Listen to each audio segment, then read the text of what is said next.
لەبارەی درێژەکێشانی ئابڵۆقەی بەغدا لەسەر هەرێمی کوردستان چی دەڵێیت؟ بەغدا ئەف سزای خستیە سەر هەرێما کوردستانê ڕەئیا من gelek yani غەدرەکە مەزنە li milletê Kurdistanê diketin çunkî ev ne saleke ev 2 sal 3 sal 4 sal qeyrana berdewam e daxistina firokexanê ڕەئیا min neya baş e. عەبادی وەکو سەرۆک وەزیرانی عێراق کێشەکەی وا چڕ کردوتەوە بە سیاسی کردووە حسابی ئەوە ناکاتن کەەوە خەڵکێک هەیە ئیشی ڕاوەستاوە یان نەخۆشی هەیە یانیش هەر کێشەیەکی تر شتەکە تۆزێک بە سیاسی کراوە بەڕای من باشترین حالیش ئەوەیە کەەوە بەخۆیدا بچێتەوە حەقی گەلی کورد بداتن کە حەقی گەلی کوردیش شتێکە کە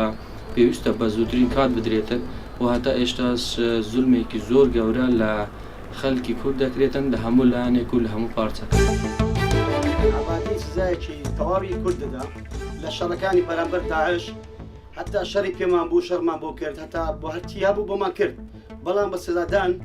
سزادانێکی تەواوی کورد دەدا بەڕاستی سزادانە وەکو نەتەوە